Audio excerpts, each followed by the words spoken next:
Hi, Misha here, and I felt like it was a good time for a break from Japanese ships, so let's talk about British. So I have the only 5 that Eagle Moss did in their Warships of the World collection. I really wish they had done more British. I get why they did the Japanese because of the connection, but they did multiples of the same class, and Britain got 5 ships, which is, well, better than the US. They got 2, 3? Yeah. Now, I've already covered the good old HMS Dreadnought, the world's first modern big gun battleship. The other ones in the collection, we have HMS Hermes, the first aircraft carrier to be laid down, although as I said in the Hosho video, that was the first actually to go into service. Up here we have probably the most famous, the more modern British ships, the Admiral class HMS Hood. Here we have the HMS Nelson of the Nelson class. This is kind of the world's first treaty battleship and quite an interesting design. And finally, we have HMS Prince of Wales of the King George V class. This was really the final major battleship class to see combat in the UK. Now there was HMS Vanguard, but the King George class had multiple members and was used throughout World War II. HMS Vanguard really only was commissioned because it was already built, and even then it barely didn't get built. Vanguard is neat, but it doesn't have any real world history. This was the last major British battleship. So we're going to cover these. Again, we've already covered Dreadnought. So let's talk about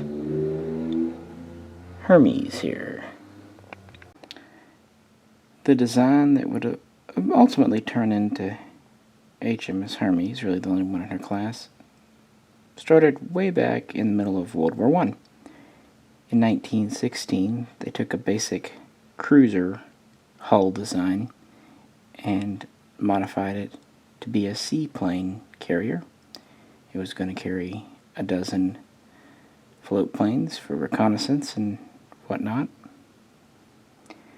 But they decided to enlarge the overall shape and what was going on and made some changes. And she was ordered in 1917 for construction. But they still really didn't know what they wanted. Nevertheless, the final design came down and she was laid down in January of 1918. And construction was slow because, well, the end of World War I, they really didn't know what they wanted, lots of reasons. But the problem was the shipyard she was being built at was scheduled to be closed down, to be shuttered. So in September of 1919, a very incomplete Hermes was launched. So they towed her to another shipyard, and there she would sit. Now this means that she was conceived and laid down before Hosho, but Hosho was both launched and would be commissioned before Hermes. The reason they were taking it slow, aside from budgets and not really needing her at the time, aircraft carriers were exceedingly new, and they had just converted HMS Eagle and HMS Arcos to carriers, and they wanted to see how it played out. Based on what they discovered with trials there, several changes were incorporated throughout 1920 and 1921, including deleting the island, moving elevators around, removing a catapult. Finally, the design was kind of locked down, and fitting out commenced in mid-late 1921, and she would first go to sea for trials in late summer of 1923, and She would be commissioned into the fleet and joined the Atlantic Fleet in February of 1924, so quite a bit after Hosho. But because they did take it slow and easy, she was a much more viable carrier even into World War II. So what do we have here? Well, dry weight, standard, lightweight, she's a little under 11,000 tons.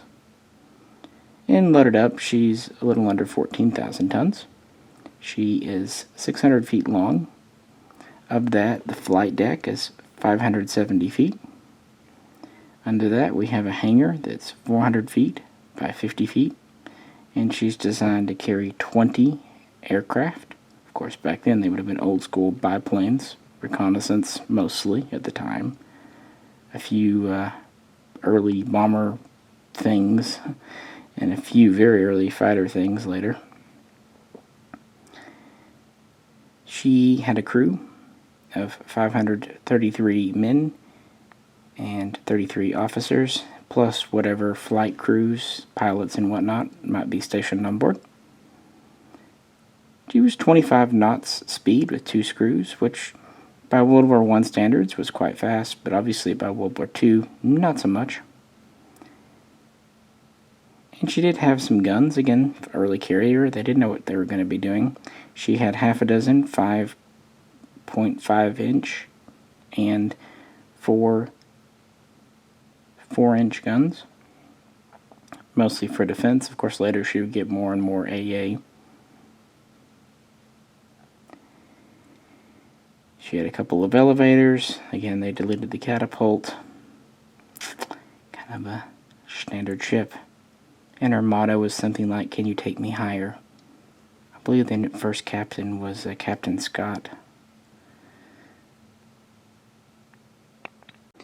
So one of the first things she did, she took on board some ferry reconnaissance aircraft and worked with them. And then she would get some very early ferry naval fighters called flycatchers, which, what a great name. She would work around the UK and then go into the Mediterranean for training. She would work with Eagle and Arcus for a while. And then she would start doing this thing where she would kind of bounce between the Mediterranean and Hong Kong station. Hong Kong being a British protectorate, she would transfer back and forth, and she would work with Eagle and Arcus, and they would relieve each other.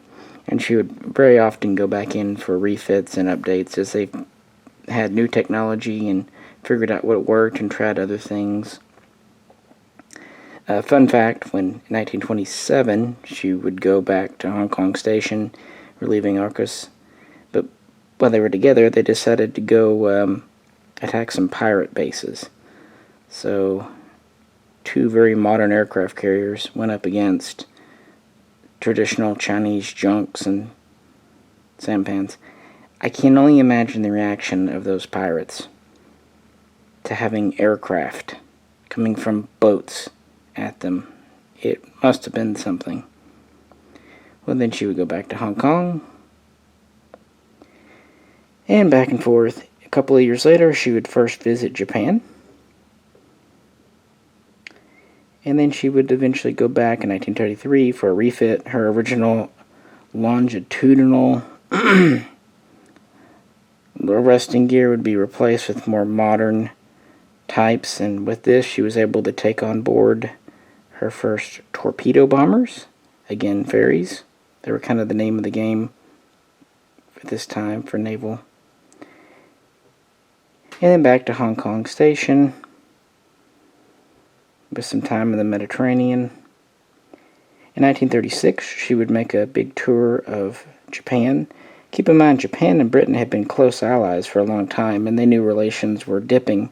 So they were trying to kind of both show their strength and also show courtesy to keep Japan, but obviously that didn't work. But yeah, after that, she would return home, and she would be kind of used as a training ship and put in the reserve, and then she would be put in for quite a major refit overhaul in 1939, being released back into active fleet service on August 24th, so just before World War II, because obviously they knew what was up. So she was back in active service with as many updates as they were able to get on her at the eve of the war. On September 1st, just 2 days before the UK would officially declare war on Germany, Hermes would take on board her first Fairey Swordfish torpedo bombers, one of my favorite airplanes, frankly. And then she would be assigned to anti-U-boat patrols. Then in October, she would meet up with the French battleship Strasbourg, and they would form what was known as Force X, operating off of West Africa, kind of in and around Dakar. They would, do that for a bit, and have various patrols and other fun times. But in June of 1940, she was ordered to blockade Dakar because the governor declared alliance to Vichy France. And then, beginning on July 7th and 8th, Hermes, along with others, began an assault on the French battleship Richelieu. I've done a video on her. Not only did she launch her aircraft against her, she also launched a boat with some charges to place under the hull. And the boat was successful. They placed the charges, but they did not go off. However, one of the torpedoes fired from an aircraft, dropped from an aircraft, did hit Richelieu and did pretty major damage, which would bother her for several years to come. That's a story for another video.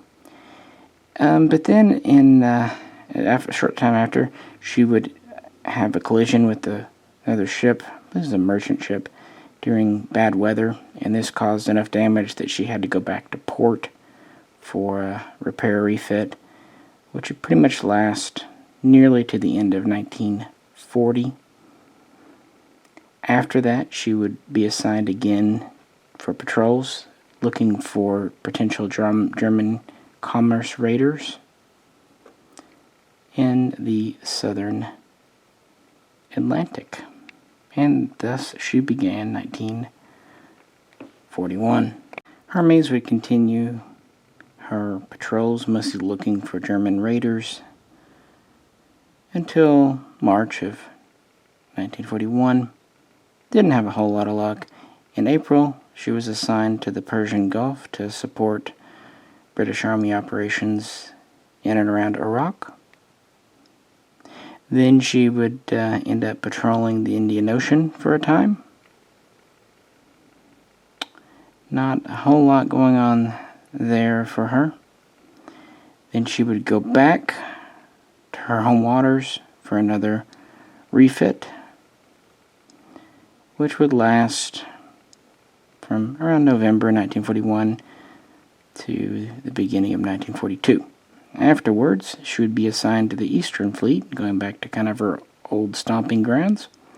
And in February of 1942, she would arrive at Colombo, at which time she would take delivery of another flight of very short swordfish, blah blah blah.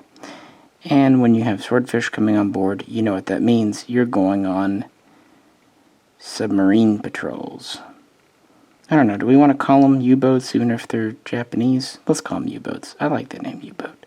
So yeah, and after getting some new planes, being in new old familiar territory, she is looking for boats under the waves.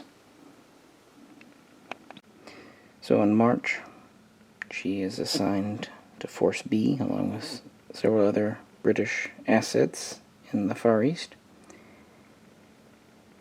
And she's in and out. There was a Japanese raid on Colombo, and then she's taken out and stationed elsewhere to prepare for Operation Ironclad, Britain's planned invasion taking of Madagascar. but to prepare for this, her aircraft are disembarked for various reasons. This happens. You'll see it with Japanese carriers a lot too. Unfortunately, the port she's at has an attack coming. The British intelligence let them know. So on April 9, she set sail away to be out of harm's way. Unfortunately, a reconnaissance aircraft from the IJN battleship Haruna spots Hermes and knows where she's at, and they prepare to launch their own carrier-based bombers, D-3A Vals. Again, the British know that they know where Hermes is at, so they tell her to double back and go back to port, where she can at least get some air protection, because she doesn't really have airplanes on board, just her defensive guns. And they also get as many fighters in the air to try to meet her as they could, but this early in the war especially, range was limited.